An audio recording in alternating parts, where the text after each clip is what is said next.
Ladies and gentlemen, welcome to another episode of Hitting the Crew, the behind the scenes look at the people that put together Hitting the Field, UCF student run sports talk show.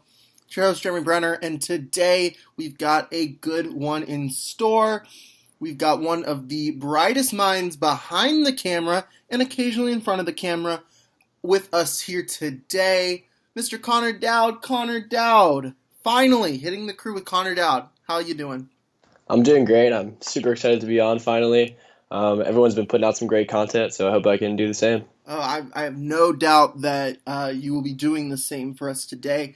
So, really, this is designed to really get to learn more about you, and I think that you're the kind of guy where it's like, what you see is what you get, but there's a lot to the behind, like there's a lot of backstory there that is missing, at least for me, and I'm hoping that you can fill in those blanks.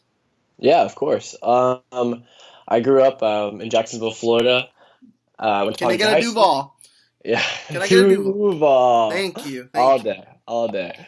Yeah, I grew up playing sports, baseball, football, especially at an early age. Played like almost every sport, it seems like. As I got older, that love for sports just kept growing.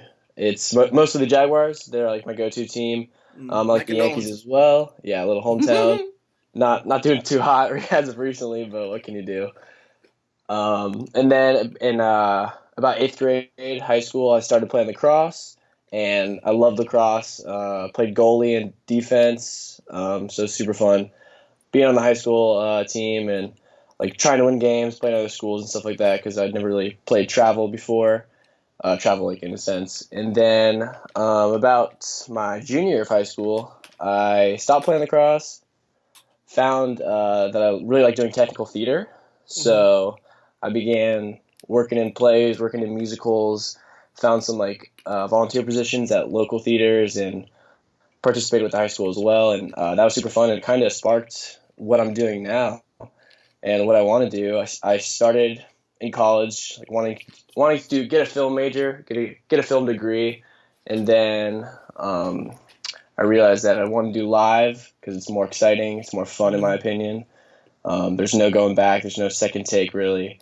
It's just it's what you see is what you get with live, and that's the part I love about it. And then a couple years later, I ended up on hitting the field, working behind the scenes, and now we're here. So Yeah. So, all right, that's it. That's it for today's episode of Hitting the Crew. But no, let's dive in a little deeper here. So you played sports growing up, but now you're playing ultimate, right? Ultimate frisbee. yeah, So yes. how'd that start? So I got into ultimate frisbee as part of like a club in ninth grade. It was literally just probably like 50 kids would go out on Fridays after school, and we'd just play like 13 versus 13 kids on a field. There was no organization whatsoever. And so I played that all throughout high school. Like every Friday, we just play, and I had a super fun time. And then I got to college, and I was going around club fair as a freshman, trying to figure out what I could do, if I could join any clubs. And I was looking all over. I found the sports club area, found the Ultimate Frisbee guys, and I was like, hey, I've played before. I don't really know organized Ultimate per se, but I'd love to join. So I went out to practices, and yeah, I made the team my freshman year. There's an A and a B team, and everyone makes the B team by default, and I was lucky enough to make the A team. And we Whoa, travel. excuse me. We got a professional on our hands. Yeah, we travel all over, like mostly the southeast, but we went to St. Louis last season, and we're playing colleges from all over, like Brown, Harvard, North Carolina, like literally any college you can name, any big name. They're probably like Division 1, which is technically what we are as well. Yeah. Um, yeah, it's a great time. I love the guys on the team. Everyone who plays, they really just love ultimate frisbee. It's a weird sport. It's kind of like a cult sport. That's how I always describe it to people. So you're in a cult. Yeah, I'm basically in a cult. Basically in a cult. Um, yeah, I have a great time. I just became the president of the club like Oh, last week, so that's super fun. look at that. A cult member and a president. A president Yeah, of the cult. president of the Oh, cult. excuse me. Jesus. But yeah, we my freshman year we were really good. We were ranked I think 12th in the nation at one point. Hmm. And this past season not so hot, but we lost So, a lot of seniors. So what can you do? hmm, but now they made you the president, so you could bring us back to the promised land. I hope so. Yeah, You need to be the hope we can make president it of a to nationally ranked cult, not. that is the plan. Yeah, to make it to nationals Yeah. in the Colt. What's a myth about ultimate frisbee that a lot of people might not might think is true, but that's not? I think that a good myth is that everyone is super open and very liberal, and everyone's just there to do drugs or that's like the general persona that a lot of people think of ultimate frisbee players, especially when you tell people that don't know about it. They just think like, oh, we're just a club that does a lot of drugs and just hangs out for fun. Hmm. But it's a very serious sport if you put the time into it and you actually want to win and go far. So I think that's a good myth that a lot of people don't know about. So, what position are you on the team? Like, what Uh, position do you play? yeah, so I'm what you call a center handler. So there's cutters Ooh, and then there's handlers, and I'm one of the you're guys the who's center handler. the center Oh handler. wow. So I'm the one who gets the disc first and is the one who initiates our offensive plays or whatever play. I'm usually the one who's throwing it first, and then I get the resets if there's nobody open downfield. I'm back where the disc So, is, like the and point guard. yeah, exactly like a Okay. point guard.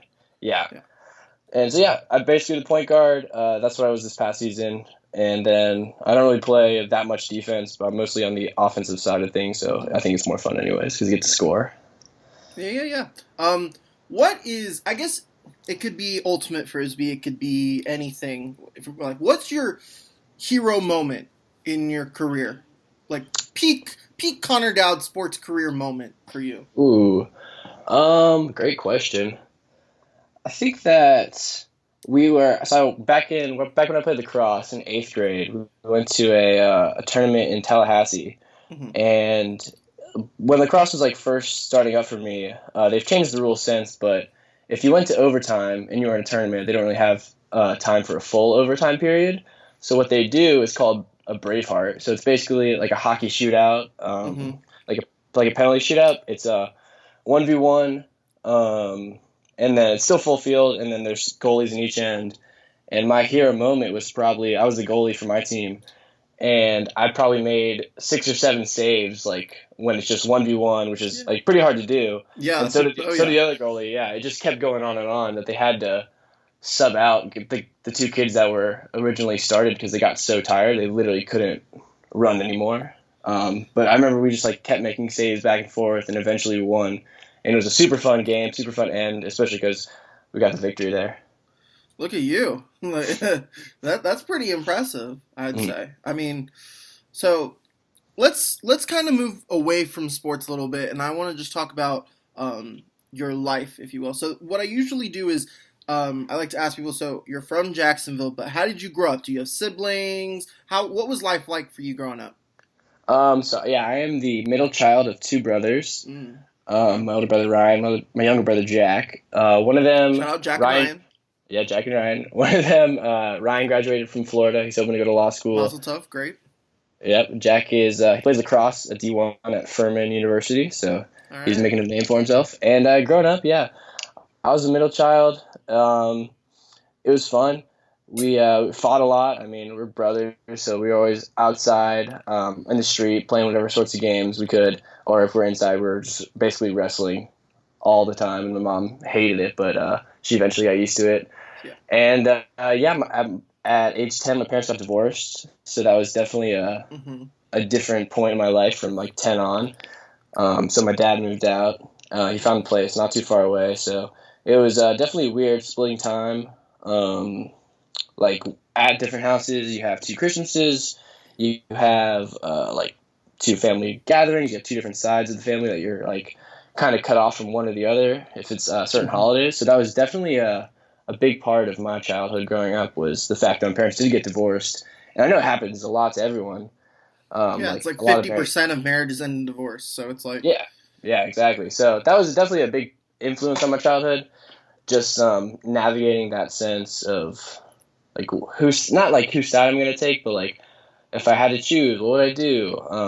And just kind of putting me in awkward positions sometimes, especially me and my brothers. We like sometimes we'd split up, sometimes we'd stay together, but we're definitely I think closer because of what had happened in the past. So Yeah, especially because I mean, when you're 10 years old, like you know what's going on. So Mhm. like you might not have had a full idea of everything that was going on, but you were old enough to remember to and to process it. So I'm sorry that you had to go through that, but you mentioned how it kind of shaped you, Mhm.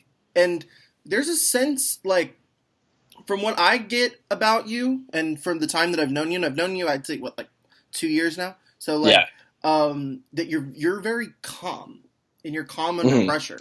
Like, are your brothers like that as well, or are you very different around your brothers than you are with other people? Like, what is that dynamic like? So my older brother, he's not to like throw him under the bus, but he's much angrier than I am. He gets pretty upset pretty quickly. And then my younger brother, he's a combination of the both of us. He's a little more goofy than me and my older brother are. He kind of just slides under the radar, does what he wants, keeps to himself. And I'm definitely kind of the intermediary between my younger brother, my older brother, and especially at the time, my mom and my dad. And I think it's just the fact that I want peace within people. I want to make sure everyone's okay if they can be. And I think like growing up with divorced parents, it definitely helped shape the fact that I just wanted everyone to be okay at all times. And I know that's impossible, but I just really wanted people to be happy and to like keep their spirits up. Because I mean, the second you start getting aggravated or annoyed, you just kind of fall off the rails, in my opinion. So I'm always trying to stay calm, realizing that hey, there's bigger things going on than myself, and yeah, I can just push through anything that if I really try to. So Yeah.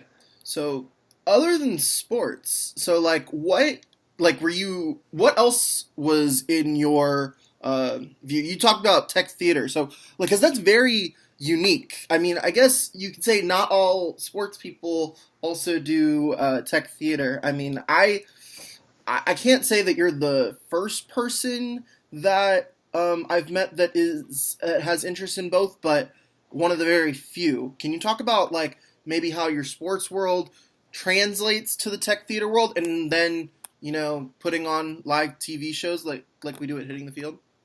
yeah, so I'd say the sports world translates well. It's just the fact that if you really want to get good at something, if you want to learn how to like if you're playing a sport, if you want to throw the ball a certain way, or if you're doing theater, if you want to like learn how to build something, you have to put the time in, and that's what it's all about. It's just repetition, making sure you know what to do, like how to use the tools that you're given, and like any sport or like anything you do, the more you practice and the more you do it and the more you ask questions, like the better off you'll be. And with live theater especially, like once you open the curtain, it's go time. Same thing with us at Hidden the Field. Like Hmm.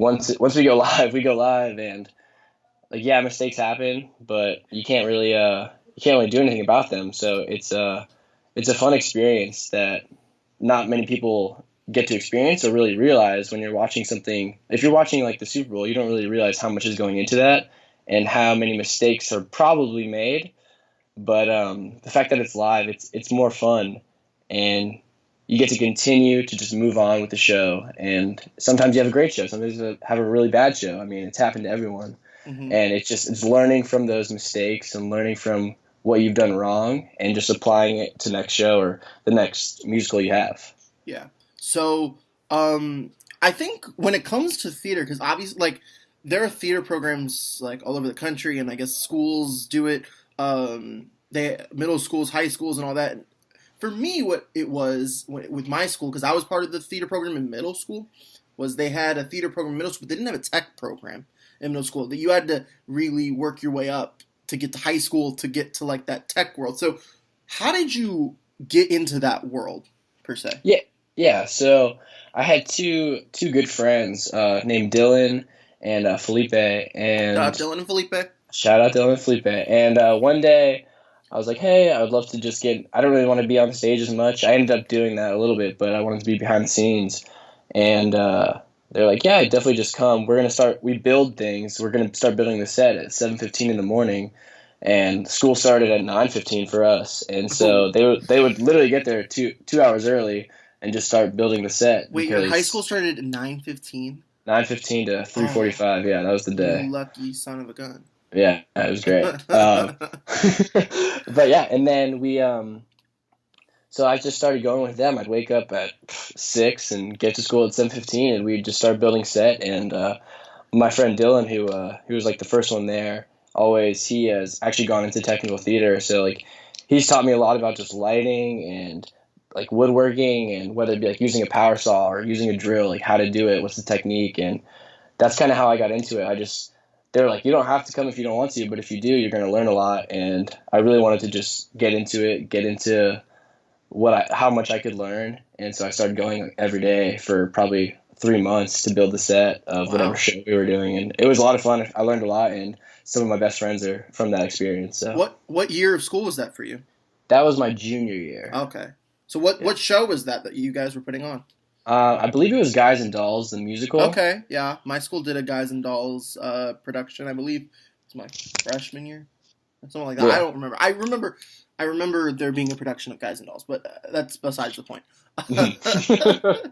so, um, so yeah. So Connor Dowd, technical theater, but also some sports growing up. But um, what what sport? I guess if you had to pick one for you growing up stood out the most? Is it lacrosse or is it something that we haven't really touched base on yet? This like the sport that I played or the sport that I watched. Or what stand played and watched? We'll go with that. When I grew up, I loved playing lacrosse. I think it's a super fast-paced game. Hmm. Football is great. It's obviously I grew up watching Yeah, football more than lacrosse because there's like not and you got the professional lacrosse Jags. really. Hmm. Yeah, exactly. Um, Football, I love the atmosphere. I love the fans. There's nothing like going to like waking up at 9, going to tailgate for a Jags game that they're probably going to lose anyways. Uh, but there was nothing like that experience growing up, especially when I was like 13, 14, 15, all the way Hmm. through high school. Just being lucky enough to live in Jacksonville and have a professional sports team there Yeah. was amazing. And I know it's very rare. Like not many people have that. A lot of people live too far away to get like a professional team in their area. Hmm. So definitely watching was football, and playing would be lacrosse. Just because I just made some really good friends playing lacrosse, and friends that I still keep in touch with today. So. Yeah. What's your favorite Jags moment that you've witnessed? Ooh, my favorite Jags moment. It was a good year when I think it was 2017 when we Yeah. had whatever our record was. I was at the Thursday night game when we played the Seattle Seahawks, and Mm, the stadium was just electric. I I remember remember. that game. Yeah, it was a great game. We won, and like it was an electric atmosphere. And those night games are just different in general. Whatever sport Yeah. you're watching, yeah. But Um. yeah, definitely the night game atmosphere is just a different beast. Yeah. So let's transition now from high school to hitting the field. We kind of got a lot of your backstory from before UCF, but now let's get to a point where we're at UCF now. So I like to ask people a three-part question here. So I guess you've answered one of the parts already with the whole film, because you were originally a film major, but now you're RTV major, right? Yes. Okay. So I guess why UCF, why RTV, and how did you get to hitting the field?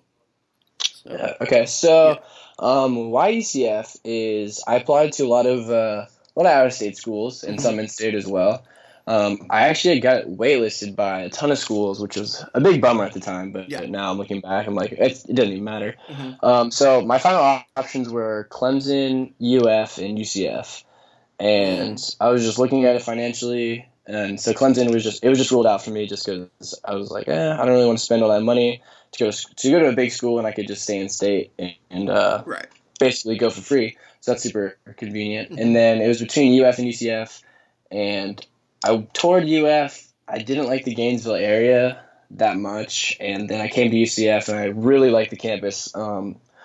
Really liked the layout, the area especially, and that's how I got to UCF. I chose it, and it was obviously a big decision for anyone going to college. But I'm really glad. I've been super happy these past 2 years. Amen. And yeah, and then RTV. So I started in film. Always wanted to do something behind the scenes, whether it be TV, movies, or whatever. And I think my why RTV kind of meshes into how I got to hitting the field, because how I got into hitting the field was they were doing tabling events. I think it was Armand started doing. He was on the last sitting through. Mm-hmm. And Kyle Graham were tabling. Shout out Kyle Graham, KG. Shout him out. Mm-hmm. And they were tabling in Nicholson, and it's like they had a big poster that said interested in sports broadcasting or something like that. And in my mind, I was like, yes, I am. It'd be super cool to get some experience with.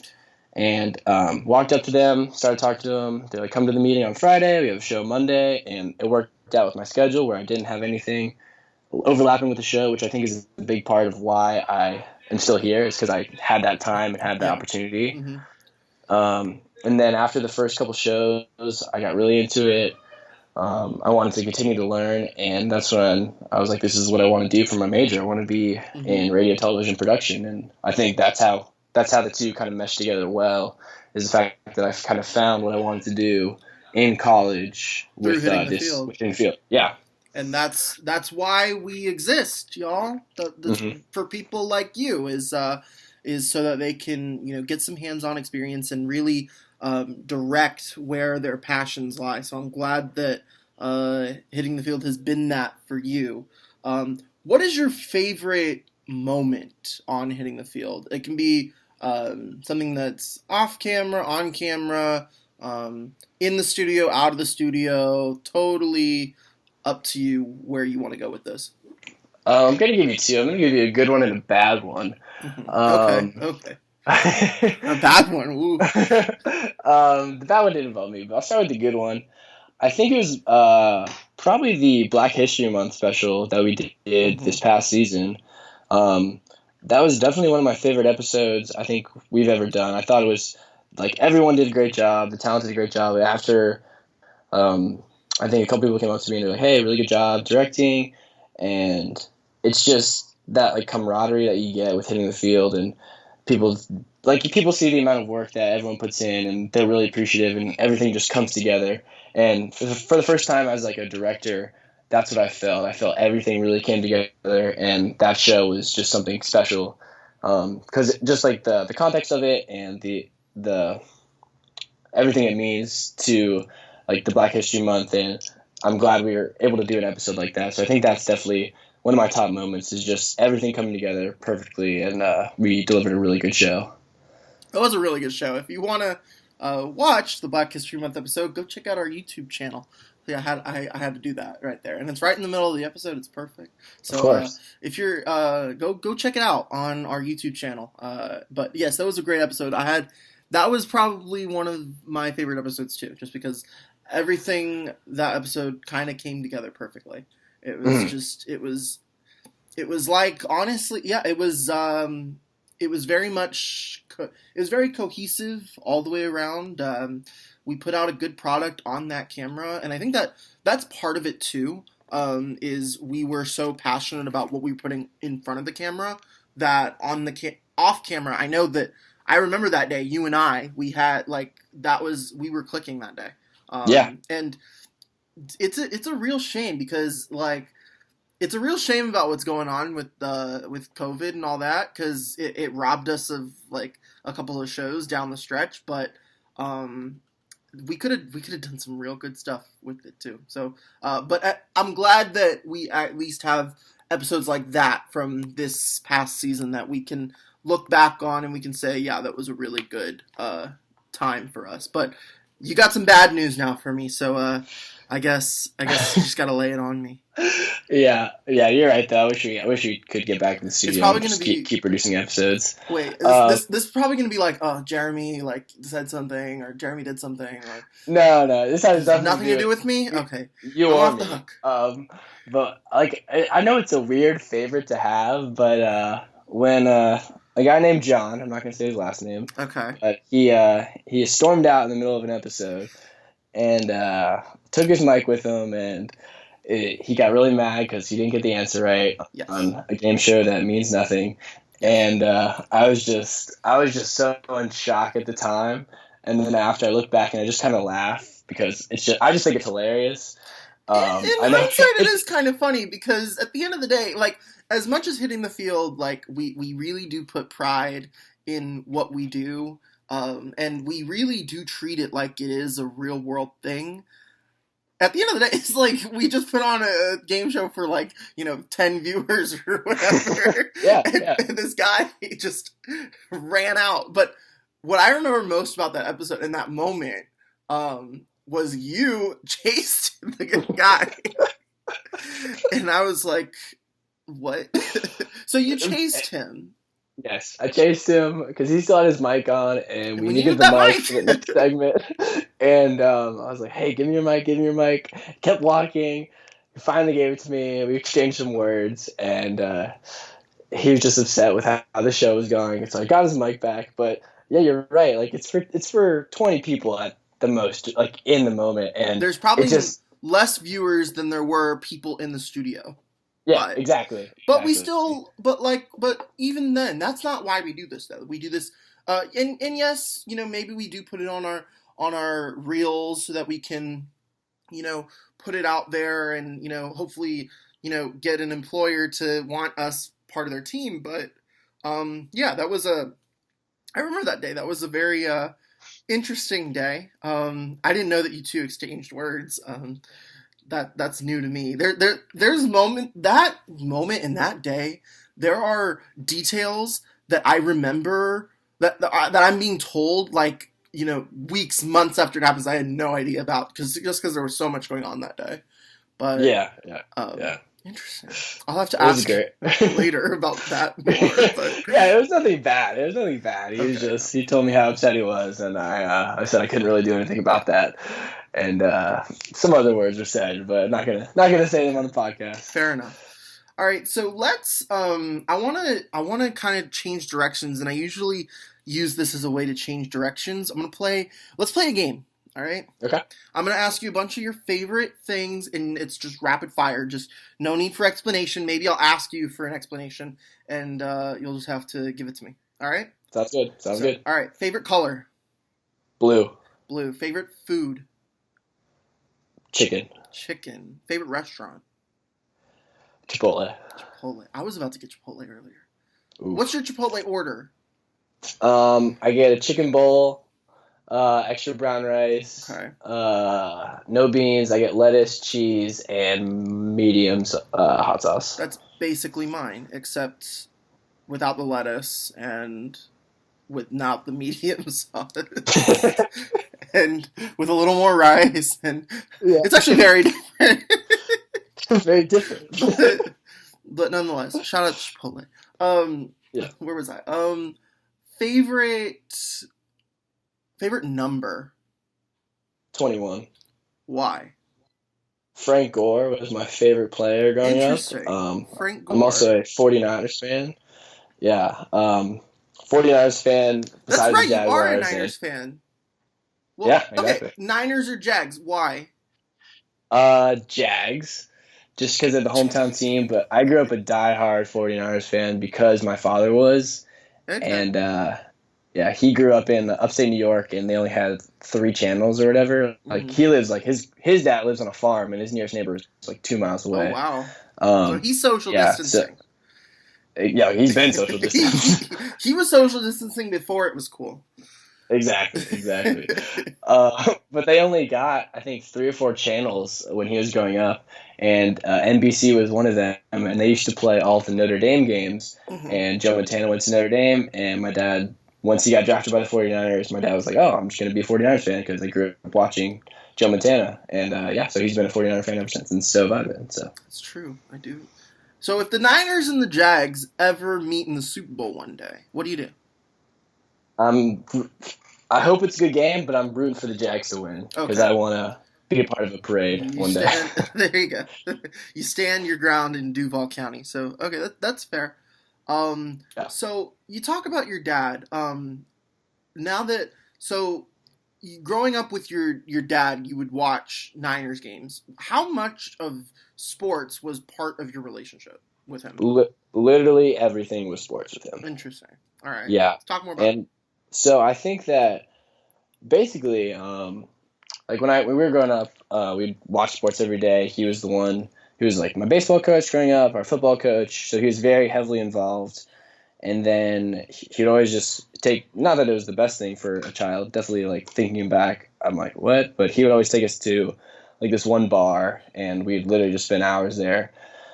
And like whether or not that was good, I don't think it was. But I basically grew up in a bar when I was with him, and so I was always just constantly surrounded by sports, surrounded by the people playing them, and I think that's kind of like we like don't have the best relationship today, and I think that's kind of why is because he put so much into sports, and basically like me and my brothers all are pretty athletic people, Mm-hmm. and his love was baseball, and we all kind of stopped playing baseball like as soon as like the divorce kind of happened because we were like, Mm-hmm. this is something you love, it's not something we love, and we started playing lacrosse, and then he never really got into that, and because he's like he didn't grow up playing it or anything like that, and so we didn't get that same support I think if we were playing Yeah. baseball or anything like that. So and he constantly was like, hey, like in high school, like, are you gonna pick up baseball or something like that? He's like, you should pick it up, and I'm like, why? No, but I think that's definitely one of the reasons why our relationship isn't the greatest today, because I think it was kind of built off sports and going to watch sports, and like we don't really do that as much today. So Yeah. No, I can definitely relate to that because my dad growing up was very into was very much like multi-sport athlete. Like he came to America on a golf scholarship and all that. And I remember he would always want me to play golf, and I was not feeling golf at all, and I was just like, and he would always because and the reason why I was not into golf is just because he was trying to like he was forcing me into it, and it wasn't necessarily like a choice that I made. But when it came to soccer, I that was a choice that I was, I guess, given. Like I was forced to play soccer when I was 4 years old. I didn't have the power to make a decision like that at age 4, but I stayed with that for a very long time. My dad played very similar positions, and my dad would always come to the games, but he would go more so to just to tell me what to do yeah, versus yeah, but and then it came to a point where I was just like, I'm not gonna do this anymore, and you know my dad is, so that was like my dad and I butted heads a lot when that was the case. But after I stopped playing sports, we were able to have a different kind of relationship, but we don't butt heads as much because that's not necessarily part of the relationship anymore. So I hope that you and your dad can get to a point like that where you can rebuild some of what you might not have had growing up. yeah, definitely. I think we can get there. And it's a two-way street, especially with my dad. Sometimes it's been a one-way thing, Yeah. where like I'm trying to fix the relationship, I'm trying to do this, I'm trying to do that, and I'm not getting that in return, and that just kills like especially when I was younger, that would just hurt my feelings a lot. But I've gotten older, I've gotten more experienced, and I've grown up and tried to just talk to him like an adult, and same with my brother. So we're actively trying to fix it. So Hmm. see what happens. So let's talk a little bit about your mom's side a little bit. Yes. So we talked about dad, but what about mom? How's mom doing? She's doing great. I love my mom a lot. She's the best. And I grew up very close to my cousins, which are on my mom's side. They all Hmm. live around here. So every Thanksgiving or every holiday, basically, we spend it with them in some sense. And she's been nothing but supportive of what I've wanted to do. She was an athlete growing up too. She played lacrosse. So when we switched to There lacrosse, she you was go. kind of like, hell yeah, finally I get to Hmm. help them with something and be active in their lives a little bit more. And she's been great. She's been super helpful in terms of what I wanted to do as a career. She's always been, hey, how can I help? Like, do I need to connect you with anybody? And same with my brothers as well. Always wants to help them out. And she's just the best, and cannot thank her enough for everything she's done in my life so far. So. So how many cousins do you have on your mom's side of the family? Um, Literally 1,000, but the ones that are close to us, we have 9 cousins Okay. total. So favorite cousin adventure from when you were growing up? My grandparents lived on my mom's side. My grandparents lived in the Villages, which is Hmm. down by Orlando, kind of. Yeah. And the 12 of us, including my brothers and I, we all went down there and stayed at their house, and just got basically all of us got dropped off there. And my grandparents were really not really not having it. So what we do is we just like sneak out every night and just wander around the town and constantly getting chased by the old like village's police department, Oh, basically. great. Yeah, How but old like were it you was though when this was going on? probably 13, 14. Okay. Yeah. So, like Like we weren't doing anything wrong. We were just out past like you the just seven being a o'clock curfew. 13, 14-year-old kid. Exactly. That's funny. But definitely a fun experience there. Yeah. That's I wish I had more cousins that were on my side that because all my cousins that are I don't have any I have a first cousin on my mom's side, but he's a lot younger than I am. He's about 10 years younger than me. And then I have, cousins on my dad's side, but my dad's side is still halfway across the world. So we weren't super close growing up with them. So it's nice for me to see when other people have that in their lives. It makes me feel good, I guess. But because in a way, like, we talk about this a lot at Hitting the Field about how we create a family atmosphere. And Hmm. it's a family. It's not just a show. And the way I see it is, Connor, you're in my family, so anyone that's in your family is in mine too. That's how I like to operate, and that's how I like to create things. So we talk about like our given family, but Hmm. there's also so what I like to say is there's a given family and there's a chosen family. So let's talk more about your chosen family. I know you mentioned your friends in tech theater, but like growing up, did you have like consistent best friends that you've been friends with for 15 years and all that? Or did that kind of change as you would go through sports and all that? Yeah, so I've had it kind of changed as I went through sports and as I got into theater, I found new people, but there has been one constant. My good buddy named Jacob Young, Shout out he Jacob. shout out Jacob. He goes to Florida. He plays baseball there, and he had a really good year. He had like an 18 game hit streak, and he was batting almost Nice. 500, an absolutely ridiculous season. And he's been my best friend since kindergarten. And Solid. if I've ever needed to go to somebody, he's always there, and I'm always there for him too. So he's probably been the one constant in my life, like as a friend, as a best friend per se. And then I've kind of added people, and then people have like left, and but now I've got him, and then I have like a really solid group of friends back home as well as in college too. So That's great because I mean, that's not surprising to me because you're the kind of guy that can really get along with a lot of different people. Why do you think that? Like, I mean, I get this sense of you. Like, I'm trying to pick the similarities that you and I have. And now that we've been talking about it for nearly 40 minutes, it's starting to come together at least for me. But you're in very different environments, you could say. mhm. How do you adapt to each environment and to deal with different people in several different areas?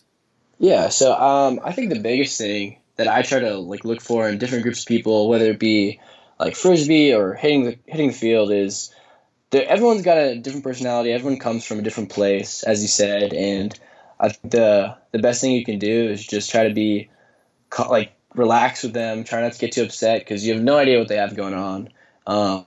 Like granted, it does get frustrating sometimes, and people get on your nerves. But if you let that show, like you're just kind of letting yourself get torn down by others. And I think it's very like it helps to be adaptive in those situations where you can be the guy that like walks over and says, "Hey, like, are you okay? How can I help you?" Or you know whether or not to like leave that angry person alone. Like they need time to themselves. Like my old roommate, he kind of like has anger management issues, Hmm. and sometimes yeah, sometimes he'd want to talk, sometimes he wouldn't, and I think that helps me recognize some people are always open to talking if they're upset, or some people aren't and they want to be closed off, and you can't pressure them into talking to you, and you can't pressure like the help, but like once you open up and say like you're there, like that's all you can do really, and just wait for them to come to you and come around to you. So Right. So, we're about to we're on like the second we're on the way down here. So I want to ask a couple of questions. We got plenty of time, I mean, we're not going anywhere anytime soon. We're not in much of a rush, but so where do you see Connor Dowd in 2030, 10 years from now? In 2030, I hope to have a producing job or a directing job, directing some sort of show in, doesn't necessarily have to be sports, but some sort of live show. I'd love to work on something like The Tonight Show or Saturday Night Live, or Yeah. something in comedy. A late night would be phenomenal if I could get something like that. And I hope to work my way up, work hard, and start as a PA, of course, maybe work a camera, and in 10 years, hopefully get to a higher position in one of those shows and be really hands-on with whatever show I'm hopefully working on one day. I don't want to be one of those people who just kind of watches back from the sidelines and lets others like get them places. I really want to be someone who works my way up and like does all the grunt work to get to where I need to be in life. Yeah. So okay. So like, how much are you into late night shows? A good On a bit. scale of 1 to 10. Yeah, a good bit. Probably a 7, 8. Okay, so list your top 3 late night hosts, and it doesn't have to be current. It can be, it can be Johnny Carson, it can be Jay Leno, it can be, whoever you want. But top 3. Top 3. Jimmy Fallon is my number 1. Okay. Conan O'Brien is my number 2. Conan's underrated. I love Conan. Mm-hmm. I think he's hilarious. He just has a weird sense of humor, and I also have a weird sense of humor, so I think it relates well. It's a sense of humor that no longer can be on NBC. Yeah, for real. It has to be on cable now. Yeah, it does have to be on cable. And then my number 3, probably Stephen Colbert. Okay. Yeah. I think he adds a different aspect to everything, and he's very. Not that I'm a political person, but he sometimes is more political than other hosts can be, and I think that's like a fun way to view life and stuff like that. So that answer is incorrect, but anyway, no, there is a correct answer to this question. James Corden is the best late night host, and I will sit on that pedestal and I will defend him till the end. He's my absolute number 1 favorite. He's great. And he's like, and the thing about James Corden, I don't know, he's very different than everyone. He finds a way to be different, yet while doing almost what everyone else does, which is fantastic. Yeah, he does it in a more outlandish way. Yes. Not like in a bad way, but in a good way. Mm-hmm. I love James Corden. Shout out James Corden if you're listening. Or any of the late night hosts if you're listening. But and then SNL. Okay, so favorite SNL players or actors or whatever you want to call it. Kenan Thompson. Love Kenan. It doesn't have to be current. It can be in the past too. Okay, cool. Eddie Murphy. Yeah. I love John Mulaney, even though he wasn't really a cast member. No, he's really good. Yeah, I love his stand-up. I think he's one of the funniest stand-up comedians in the world. Mm-hmm. And then my last one, so many good ones. It's so hard. Just name as many as you want. I don't care. It's not like this is a test or anything. And then I really like Colin Jost and Michael Che. Seth Meyers is good too. Mm-hmm. And what they're doing with, I love Weekend Update. I think that's my favorite. Usually my favorite segment on SNL. So I saw Seth Meyers live once. Really? How was that? No, it was funny because it was like a Jewish fundraiser thing. Because my brother went to a Jewish high school and they were like promoting that, like, oh, like this is what you're funding, and you're funding the state champion baseball team or whatever, but in like the conference that they play in, which is not really the big Texas state, but whatever. But Seth Meyers is like the entertainment for the night, and his first thing is like, I just want everyone to know before I start that I'm not Jewish. It's like, because everyone thinks I'm Jewish, but I'm not actually Jewish. But it was great. It was for. It was my birthday that year too. Like it was right around my birthday, so it was like perfect timing and everything. It was great. But yeah, no, it was just a weird tangent.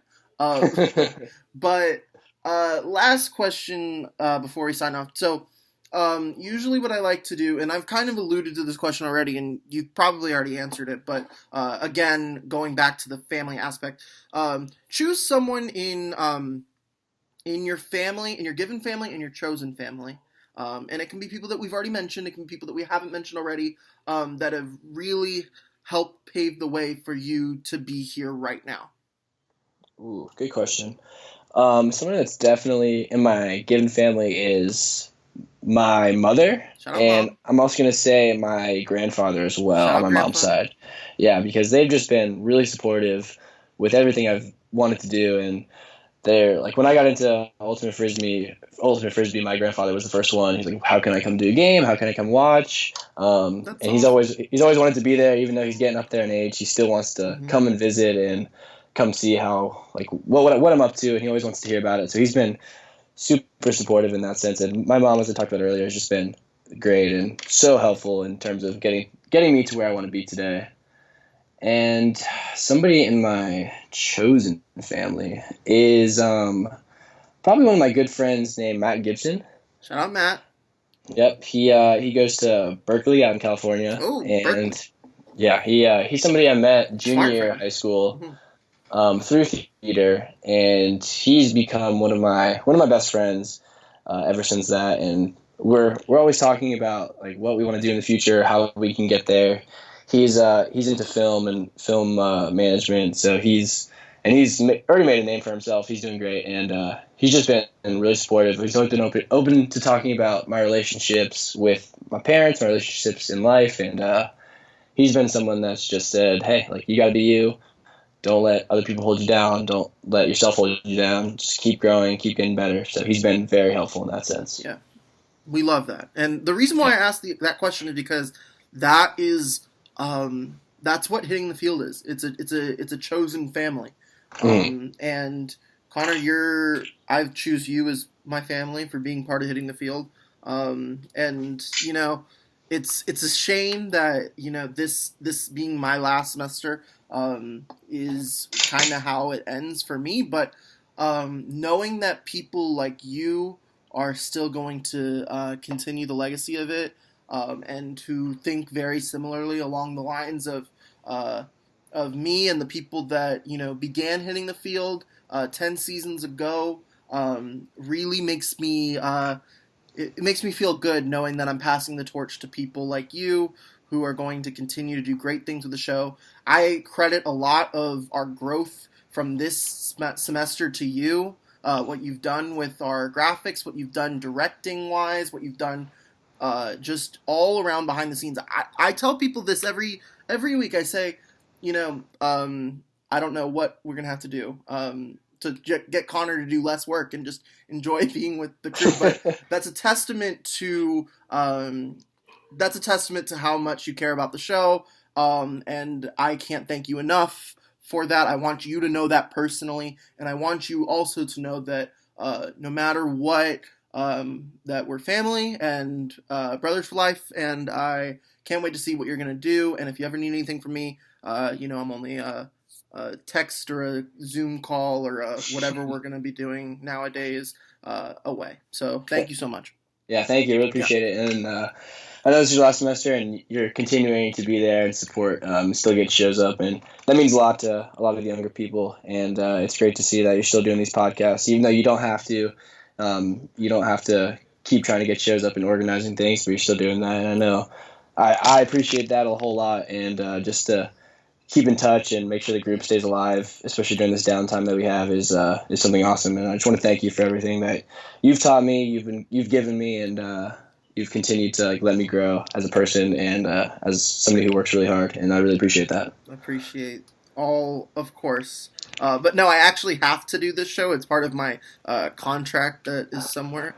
No, no, it's actually not. But if I was not doing this stuff, I would be going absolutely mad Mhm. during quarantine. So it gives me a chance to continue what we've been doing at Hitting the Field, but also to give me something to do so I don't go crazy during quarantine. But anyway, thank you so much for tuning into this episode of Hitting the Crew. And we do have a lot of content going on, even during quarantine and even during this end of the semester time where finals are. I got finals this week. I got finals next week. I'm sure you do too, Connor. So good luck to you with your finals. Um, But we do have a lot going on with Hitting the Field to wrap up the semester. The Hitting the Field podcast continues with our GOAT debates. Take Me Out to the Podcast also got in with that with Johnny Jackson. He put on a GOAT debate with Nick Geddes and Robert Husby. And we also have our NFL draft coverage culminating with our major show. We are doing our best to try to compile something similar to what we would have done if we had access to our studio at the Nicholson School of Communication Media. But we are working hard towards giving you guys the content you crave and deserve as our loyal viewers and listeners. So be sure to check in on all of that by following us on Twitter and Instagram at Hitting the Field and giving us a subscription to our YouTube channel. So again, thank you, Connor, for coming on. And until next time, we'll catch you on the flip side.